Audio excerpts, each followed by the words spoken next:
आज की वीडियो के अंदर हम लोग ये सीखने जा रहे हैं कि हमने district and session court Faisalabad के अंदर जो अनाउंस की गई हैं सीटें, उनके ऊपर ऑनलाइन किस तरह से अप्लाई करना है।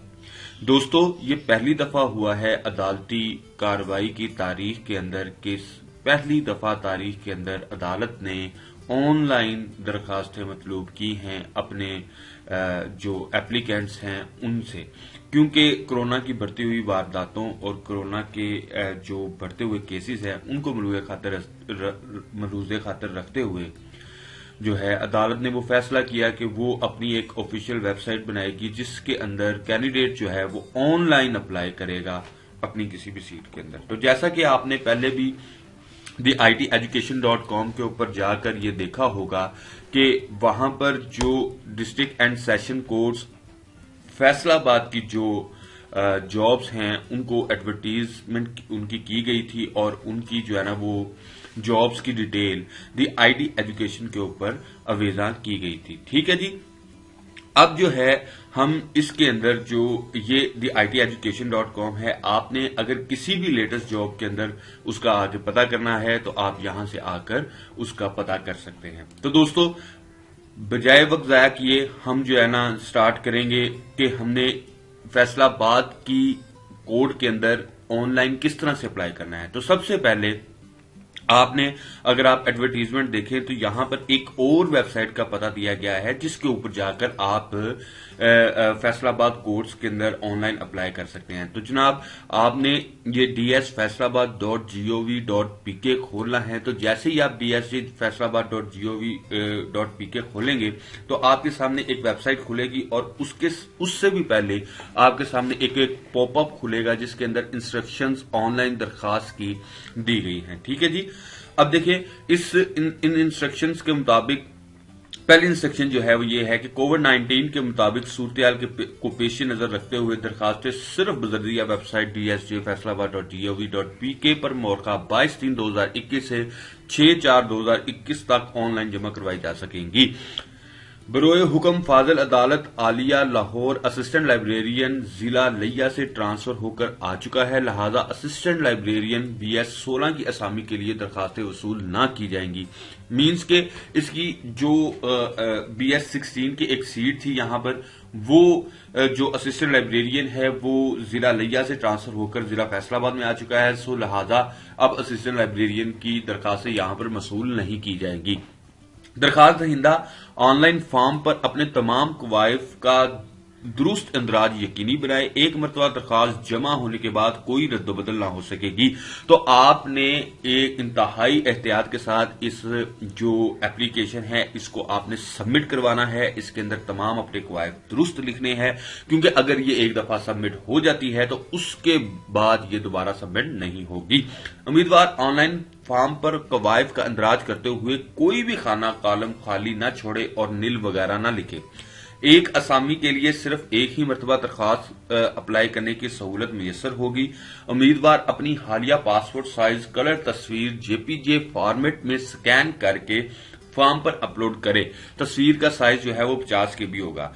ये आप स्कैन करके कोई भी जो पिक्चर है अपनी जो पासपोर्ट साइज है उसको आप अपलोड कर दें, या अपनी कोई भी पिक्चर उसको जो आपकी बिल्कुल स्ट्रेट फॉरवर्ड आपकी है जिसके अंदर आप बिल्कुल सीधे हैं, जिस तरह पासपोर्ट साइज के अंदर आप सीधे बैठ के एक पिक्चर खिंचवाते हैं, तो आपने वो करनी है। और तस्वीर का साइज 50 KB किस तरह करना है ये भी मैं आपको अभी हम इसी ट्यूटोरियल के अंदर सीखेंगे। ठीक है जी। उम्मीदवार कंप्यूटराइज कौमी शनाख्ती कार्ड दोनों तरफ से कलर स्कैन करके सिंगल फाइल JPG फॉर्मेट में फॉर्म पर अपलोड करे। तस्वीर का साइज 50 KB से ज्यादा होगा। ये भी आपने, या तो आप इसको ये भी कर सकते हैं कि इसकी एक पिक्चर खरीद ले, खींच ले सही वाली, और या आप इसको इस तरह भी कर सकते हैं कि इसको आप स्कैन करवा लें, या आजकल कैम स्कैनर के नाम से जो काफी एप्लीकेशंस हैं वो आपको प्ले स्टोर पर अवेलेबल होंगी। आप वो वाली एप्लीकेशन डाउनलोड करके तो उससे ये जो है ना वो पिक्चर आप खींच लें। सिर्फ असामी बराए नायब कासद के उम्मीदवार ऑनलाइन फॉर्म में एकेडमिक क्वालिफिकेशन में अगर तालीम मिडल से जायद ना हो तो मिडल तालीम का अंदराज करें। तमाम असामियों के लिए एक से ज्यादा डिग्रियों सर्टिफिकेशन के अंदराज के लिए दाएं जानब का निशान है। मतलब कि अगर आपने एक से ज्यादा डिग्री का अंदराज करना है तो दाएं जानब के ऊपर ये प्लस का निशान होगा, आप उसके ऊपर क्लिक करेंगे तो आपके लिए एक नई स्लॉट जो है वो सामने आ जाएगी और आप उसके ऊपर जो है ना वो अपनी नई डिग्री के बारे में मालूमात जो है वो वहां पर रख सकते हैं। उम्मीदवार ऑनलाइन फॉर्म जमा करने के बाद बतौर रिकॉर्ड प्रिंट निकाल लें या दरखास्त फॉर्म नंबर नोट कर लें। मतलब ये आपने इसका प्रिंट या तो निकाल लेना है या फिर अपना दरखास्त फॉर्म जो नंबर है वो आपने नोट कर लेना है ताकि आप उसको दोबारा से रीट्रैक कर सकें। ऑनलाइन फॉर्म का अंदराज करते हुए किसी भी क्वेरी सजेशन के लिए फैसलाबाद dsc@gmail.com पर ईमेल। अगर आपको किसी भी बात की समझ नहीं आ रही या आपको किसी भी किस्म की कोई क्वेरी है तो आप इस जीमेल एड्रेस के ऊपर मेल कर सकते हैं या इस फोन नंबर के ऊपर आप राब्ता कर सकते हैं। अहल उम्मीदवारान की फहरिस्तें, माह, तारीख, टेस्ट, इंटरव्यू, वक्त और जगह, नोट्स बोर्ड और वेबसाइट्स faisalabad.dc.lsc.gov.pk जो इनकी ऑफिशियल वेबसाइट है और जिस वेबसाइट पे हम जो अप्लाई कर रहे हैं उस वेबसाइट पर वीजा कर दी जाएंगी और इसके लिए एक अलहदा से मतला नहीं किया जाएगा। तो दोस्तों, तमाम इंस्ट्रक्शंस पढ़ने के बाद हम लोग जो है वो अप्लाई ऑनलाइन के ऊपर क्लिक करेंगे और अपने कवायद ज़वाबित जो है वहां पर दर्ज करेंगे।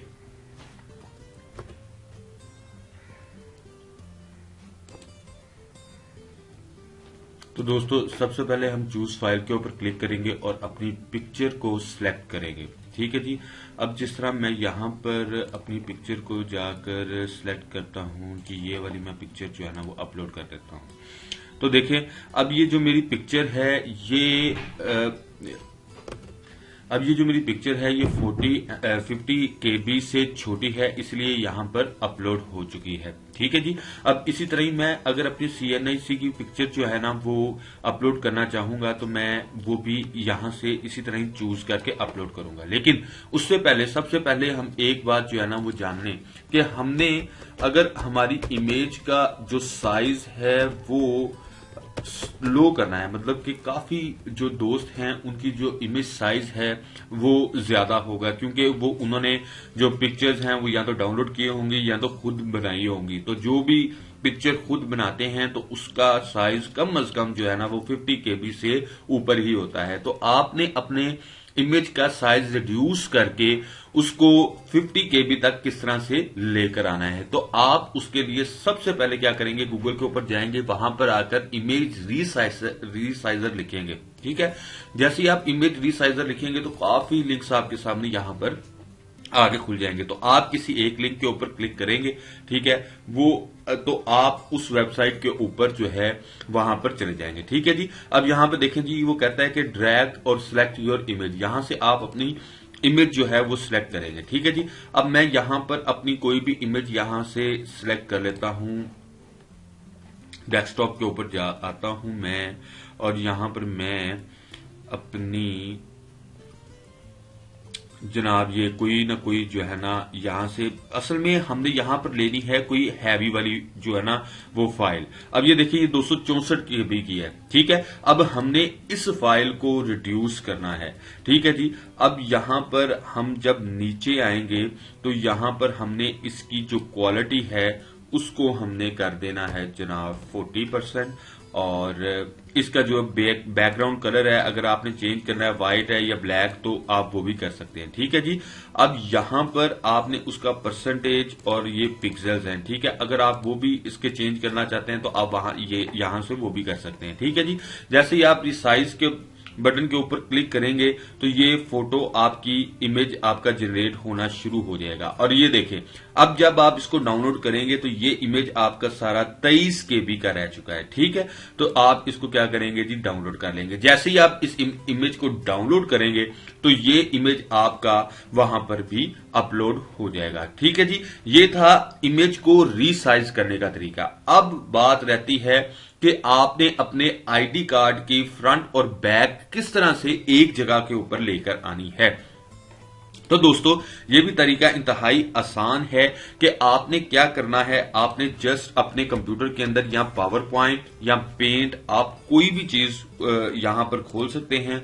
इन दोनों चीजों से आपका काम जो है वो बड़ा आसानी तौर पे हो सकता है। ठीक है जी। अब जैसे ही अब आपने पावर पॉइंट को ओपन किया तो दोस्तों पावर पॉइंट को खोलने के बाद याद रहे कि ये सबसे आसान तरीका है जो हम आपको यहाँ पर बता रहे हैं। आप इसको वर्ड से भी कर सकते हैं, माइक्रोसॉफ्ट वर्ड से भी, और पेंट के थ्रू भी कर सकते हैं, ठीक है ना। तो सबसे पहले आपने यहाँ पर क्या करना है, आपने दो पिक्चर्स जो हैं अपने आईडी कार्ड की, एक तो फ्रंट स्कैन पिक्चर और जो एक बैक स्कैन पिक्चर है, इन दोनों को आपने ले लेना है। जैसे कि अगर अब मैं आपसे कहूं कि आपकी फ्रंट स्कैन पिक्चर आपकी ये वाली है और बैक स्कैन पिक्चर आपकी ये वाली है, आपने इन दोनों को सिलेक्ट करके इंसर्ट के ऊपर क्लिक कर देना है, ठीक है जी। अब जैसे ही आप इंसर्ट के ऊपर क्लिक करेंगे तो ये दोनों जो पिक्चर्स हैं वो आपके सामने जो है ना वो शो हो जाएंगी, ठीक है जी। अब ये दोनों पिक्चर्स हमारे सामने ये आ गई है, ठीक है जी। अब आपने जस्ट क्या करना है, जो फ्रंट वाली पिक्चर है यानी कि ये जिसको मैंने अभी सिलेक्ट किया हुआ है, आपने इसको सिलेक्ट कर लेना है और साइज के मुताबिक इसको आपने रिड्यूस करना है, रिड्यूस करने, बढ़ाना है, बढ़ा ले। और जो बैक है उसको आपने ये नीचे वाली कर देना है, ठीक है। जस्ट आपने क्या करना है कि पावर पॉइंट खोलना है, अपनी जो स्कैन जो दोनों पिक्चर्स हैं उनको आपने इंसर्ट करना है पावर पॉइंट के अंदर, और एट द एंड इनको सेट करके आपने इसका स्क्रीनशॉट ले लेना है। स्क्रीनशॉट आप किससे लेंगे, स्निपिंग टूल की मदद से लेंगे। आप स्निपिंग टूल को सर्च करेंगे, आपकी विंडोज के अंदर स्निपिंग टूल आ जाएगा, आप उसको सिलेक्ट करेंगे। जैसे ही वो आपका स्निपिंग टूल ओपन होगा, आप न्यू के ऊपर क्लिक करेंगे, ये आप उसका जनाब स्क्रीनशॉट ले लेंगे, ठीक है जी। अब जैसे ही आप इस स्क्रीनशॉट को सेव करेंगे, और सेव आप किसी भी नाम से उसको कर सकते हैं, माय आईडी कार्ड, ठीक है जी। जैसे ही आप इसको सेव करेंगे, सेव करके आप, हाँ एक और बात का आपने ख्याल रखना है कि ये वाली पिक्चर भी आपकी जो है वो 50 KB से छोटी नहीं होनी चाहिए। तो 50 KB तक पिक्चर को लाने का फिर से वही तरीका है जो मैंने आपको बताया है। अच्छा, अब यहां से सबसे पहले ये वाली पिक्चर भी अपलोड करके आपने सबसे पहले क्या करना है, आपने अपनी जो पोस्ट है जिसके अंदर आप अप्लाई कर रहे हैं, आपने उस पोस्ट को सिलेक्ट करना है। जिस तरह यहां पर सारी पोस्टें आ चुकी हैं, अब मैंने कंप्यूटर ऑपरेटर के लिए करना है तो मैं कंप्यूटर ऑपरेटर को सिलेक्ट कर लूंगा। उसके बाद यहां से मैं सिलेक्ट करूंगा कि मैंने ओपन मेरिट के ऊपर अप्लाई करना है, मिनोरिटी कोटे के ऊपर करना है, वुमेन कोटे के ऊपर, डिसेबल जिस कोटे के ऊपर अप्लाई करना चाहता है। अगर वो कोई मिनोरिटी है, मिनोरिटी के अंदर कर ले, क्योंकि मिनोरिटी का 3% कोटा होता है, वुमेन का 15% है, डिसेबल्ड का जो है वो जो है ना वो डिसेबल्ड का 3% और मिनोरिटी का 5%, ठीक है जी। एम्प्लॉय चिल्ड्रन का भी कुछ कोटा है, ठीक है। अब मैं यहां पर सिलेक्ट करूंगा जी, मैं तो ओपन मेरिट हूं, ठीक है। अब यहां पर आपने सिंपल अपना नेम लिख देना है जी, मोहम्मद अरसलान, ठीक है। जो भी आपका नेम है, मोहम्मद अरसलान, ठीक है। ये आपको सारा जो है ना ये नीचे उसने जो है ना वो फॉर्मेट दिया हुआ है, ठीक है जी। आगे आपने अपने फादर का नेम लिखना है, जिस तरह यहां पर लिखा हुआ है मोहम्मद रफीक, ठीक हो गया। अब यहां पर आपने जिस तरह ही इन्होंने एग्जाम्पल दी हुई है विद डैशेस, आपने अपना CNIC नंबर भी आपने यहां पर डालना है, ठीक है जी। यहां पर ये जिस तरह उन्होंने आपको सारी मतलब विद डैशेस एक एग्जाम्पल दिया, आपने ऐसे ही मतलब कि डैशेस के साथ अपना CNIC नंबर डालना है। उसके बाद यहां पर आपने अपना मोबाइल नंबर डालना है। मोबाइल नंबर याद रखिएगा वही डालना है जो कन्वर्टेड ना हो, और वो कैसे डालना है, 0345 के बाद जिस तरह डैश आ रही है आपने वैसे ही डैश उसके अंदर इंक्लूड करनी है, ठीक है जी। उसके बाद यहां पर आपने अपना जीमेल एड्रेस कोई भी हो आपने वो यहां पर डालना है। उसके बाद यहां पे आपने उसका डोमिसाइल, आपका कहां का डोमिसाइल है, किस डिस्ट्रिक्ट का डोमिसाइल है। जिस तरह मेरा डोमिसाइल है गुजरांवाला का, तो मैं जनाब यहां पे गुजरांवाला डाल दूंगा, ठीक है जी। उसके बाद यहां पर मैंने आपके ने अपने शिनाख्ती कार्ड के मुताबिक जो आपका एड्रेस है आपने वो यहां पर लिखना है, मतलब house number B20 officers colony, district tehsil and district Gujranwala, ठीक है जी। ये हो गया, सही है। उसके बाद अब आ गया डेट ऑफ बर्थ। आपकी डेट ऑफ बर्थ क्या है, आपने सबसे पहले डे चुनना है 10, फिर आपने जो है ना वो मंथ चुनना है जी 10th डेट है फरवरी की, और उसके बाद आपने ईयर चुनना है जी। ईयर आपका क्या है, ईयर को आप यहां से भी चेंज कर सकते हैं, 1993, ठीक है जी। उसके बाद अब आपने यहां पर आना है, जेंडर आप क्या है, मेल है, फीमेल है, ट्रांसजेंडर है। आपने यहां से अपना रिलीजन सिलेक्ट करना है, आपने यहां से अपना मैरिटल स्टेटस सिलेक्ट करना है। अगर आप सिंगल है तो आप सिंगल करेंगे, अगर आप मैरिड हैं तो मैरिड करेंगे, ठीक है जी। अगर आप एक्स सर्विसमैन हैं, मतलब कि आपने पहले कहीं पर परफॉर्म या पहले कहीं पर डिलीवर किया हुआ है, आप कोई फौजी हैं, पुराने रिटायर्ड, या आपने किसी और डिपार्टमेंट के अंदर सर्व किया हुआ है, तो आप यहां पे इसको इस चेक बॉक्स को आप क्लिक करेंगे, अदरवाइज आप इसको अनचेक कर देंगे, ठीक है जी। अगर आप हाफिज़े कुरान है तब भी आप इस चेकबुक को चेक करेंगे, वरना अनचेक कर देंगे, ठीक है जी। अच्छा, अब आता है कि आपका एकेडमिक क्वालिफिकेशन। आपने एकेडमिक क्वालिफिकेशन अपना जो है ना वो मैट्रिक से शुरू करना है और बैचलर्स 4 इयर्स तक जाना है। अगर आप मास्टर्स हैं, एमफिल हैं, तो भी आपने यहां पर अपनी सारी डिग्रीज लिखनी है। मतलब कि पहले मैं अपना मैट्रिक लिखता हूं, यहां पर मैं लिखता हूं अपना बोर्ड 22 कराची, ठीक है जी। उसके बाद यहां पर मैं अपना पासिंग ईयर लिखता हूं जी 2014, और उसके बाद मैं अपने मार्क्स लिखता हूं, जिस तरह यहां पर मेरे मार्क्स थे 710, और अगर मैं इक्विवेलेंट उसको करूं 1100 तो वो 888 थे।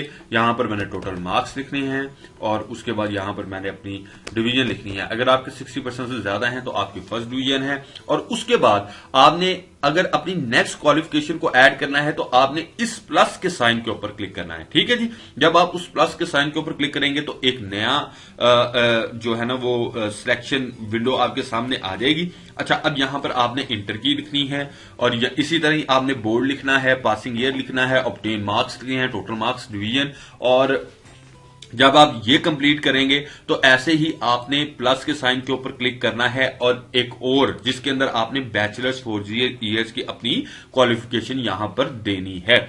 उसके बाद दोस्तों आपने क्या करना है कि अगर आपके पास कोई टेक्निकल डिप्लोमा है, अदरवाइज जो लोग BS 4 ईयर करेंगे, जिनका बैचलर्स 4 इयर्स का होगा, उनको तो ये डिप्लोमे की जरूरत नहीं है, ठीक है। अगर जिनका सिर्फ BA है, मतलब 14 इयर्स एजुकेशन है, तो वो यहां पर उनके लिए, चूंकि कंप्यूटर ऑपरेटर के लिए डिप्लोमा करना जरूरी है, तो वो अपने यहां पर डिप्लोमे का नेम लिखेंगे, उसका इंस्टीट्यूशन लिखेंगे, उसका स्किल लेवल लिखेंगे और पासिंग ईयर लिखेंगे, ठीक है जी।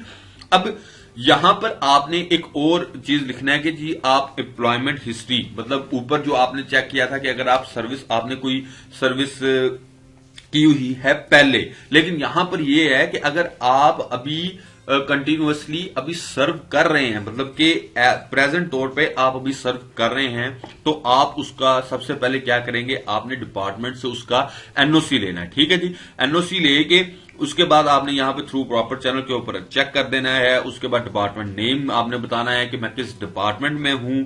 उसके बाद आपने ये भी बताना है कि मेरा पे स्केल कौन सा है। उसके बाद आप कब से लेके कब तक वहां पे काम कर रहे हैं। उसके बाद आपने यहां कब से लेके कब तक आपने वहां पे काम किया, ठीक है। आप परमानेंट थे, कॉन्ट्रैक्ट पे थे, एडहॉक पे थे, ठीक है जी। उसके बाद यहां पे 19वें नंबर पे आता है जी details of retrievals already employed in civil, हाँ, रिलेटिव्स, ठीक है जी। आपने यहां पे अगर आपका कोई रिलेटिव जो है वो यहां पर एम्प्लॉय है सिविल सेशन कोर्ट फैसलाबाद के अंदर, तो आपने यहां पर उसका रिलेटिव का नाम, उसका रिलेशनशिप और उसका जो है ना पोस्ट जो क्या है और प्लेस ऑफ पोस्टिंग उसकी क्या है, वो आपने यहां पर लिखना है, ताकि आप जो है वो एम्प्लॉयज कोटे के अंदर आ सके, ठीक है जी। उसके बाद यहां पर एक अंडरटेकिंग है जी, जनाब Mohammad Aslan son of Mohammad Rafiq solemnly affirms that, मतलब कि जो भी मैंने अभी तक इंफॉर्मेशन दी है वो कंफर्म है, ठीक है, ठीक है जी। उसके बाद आपने यहां पर आई एम नॉट रिपोर्ट के ऊपर क्लिक करना है, और इसको क्लिक करने के बाद वो कहेगा जी आप ट्रैफिक लाइट्स का बताएं, तो आपने ट्रैफिक लाइट्स के ऊपर क्लिक कर देना है, और क्लिक करने के बाद वेरीफाई करने के बाद आपने इस सबमिट के ऊपर क्लिक करना है। याद रखिए आपने इस सारी अपनी इंफॉर्मेशन को दोबारा से क्रॉस चेक करना है। अगर आपने क्रॉस चेक ना किया तो आपकी जो है वो दरखास्त वो खराब भी हो सकती है। ठीक है जी, होप सो कि आपको इमेज को रीसाइज करने का, कंप्रेस करने का, आईडी कार्ड की पिक्चर्स को सेट करने का और डिस्ट्रिक्ट सेशन कोर्ट फैसलाबाद की एप्लीकेशन को जो है वो सबमिट करने का तरीका अच्छी तरह से आ चुका होगा। Thank you so much.